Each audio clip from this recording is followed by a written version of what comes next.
আসসালামু আলাইকুম সুপ্রিয় দর্শক, কেমন আছেন? আশা করি সবাই ভালো আছেন। তো আজকে যাবো আমাদের ভুট্টার জমিতে এবং দেখবো কি পরিমাণ ভুট্টা হয়েছে। আসলে আপনারা দেখতে পারছেন বা বুঝতে পারছেন যে ভুট্টা ক্ষেতে দেখার কি বিষয় এমন আছে। তো আমি বলছি যে ভুট্টা ক্ষেতে দেখার এমন বিষয়টা, হ্যাঁ? যে বিষয়টা হলো যে আমি ভুট্টা চাষ করছি যে আমাদের বাসার বা বাড়ির উত্তর দিকে। তো ওই জমিতে আসলে আমরা রাসায়নিক সার এবং অন্যান্য কীটনাশক, পানি এরকম কোনো ব্যবস্থা করি নাই আজ পর্যন্ত। তো ব্যবহারের মাধ্যমে খালি অনলি আমি ব্যবহার করছি আমাদের গোবর সার যেটা আছে, গোবর সার পর্যাপ্ত পরিমাণ ব্যবহার করছি। তো দেখবো যে আমাদের ফলনটা গোবর সারের দিয়ে ফলনটা কেমন হয় বা গ্রোথটা কেমন হয়, ফসলটা কেমন পাই। তো এখন যা দেখতে পারছেন আমাদের ভুট্টার জমিতে অলমোস্ট চলে আসছি। তো দেখতেই পারছেন মাশাআল্লাহ অনেক সুন্দর।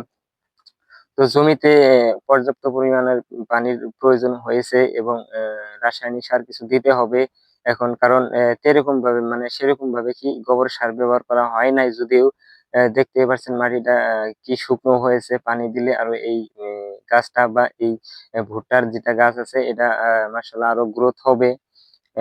তো দেখতেই পারছেন সুন্দর গাছ উঁচু হয়েছে, অনেক উঁচু হয়েছে আর মোটাও হয়েছে তেমন। তো আমি একটা কথা বলতেছি যে রাসায়নিক সার কেন আমি ব্যবহার করি না, হ্যাঁ? রাসায়নিক সার ব্যবহার না করার কারণ হচ্ছে যে আমার এই পরিবেশে রাসায়নিক সারের পরিবর্তে যে কি পরিমাণ ক্ষতি হয়েছে এটা তো আপনারা ভালো করেই জানতেছেন। আমি চিন্তা করছি যে ভবিষ্যতের কথা। ভবিষ্যতে যাতে রাসায়নিক সারটা যেমন প্রয়োজন না হয় বা খেত পাতারে বা জমিতে তেমন দিতে না হয়, তার চিন্তাটা মাথায় আনছি। কারণ দেখতেই পারছেন, হ্যাঁ? যে গোবর সারটা ব্যবহার করলে খেতে বা জমিতে কি পরিমাণ ফসল উৎপাদন হয় বা মাশাআল্লাহ দেখতেও অনেক সুন্দর হয়েছে। আপনারা ভিডিওর মাঝে দেখতে সেরকম যদিও না দেখতে পারছেন, আমি অলমোস্ট দেখতে পারছি। কারণ আমি জমিতে আসছি। তো আপনাদের উদ্দেশ্যে বলি যে যদি পর্যাপ্ত পরিমাণ গোবর সার আপনার বাসায় আছে বা বাড়িতে আছে, তাহলে সেগুলা জমিতে দেওয়ার পর্যাপ্ত পরিমাণ চেষ্টা করবেন। অন্যথা রাসায়নিক সারের ব্যবস্থা যাতে না করতে হয় বা পানি সেরকম দিতে হবে কিন্তু যদি না দেন তাহলে এটার ফসল অল্প কম হবে যদি পানিটা দিবেন বা দিতে লাগে।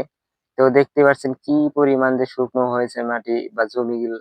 তো ফসলও সেরকম মাশাআল্লাহ পানি এবং রাসায়নিক সার ব্যবহার না করাতে অধিক পরিমাণ বা অন্যান্য জমির থেকে অনেক সুন্দর হয়েছে।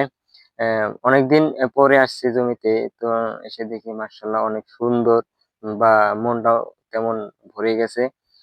তো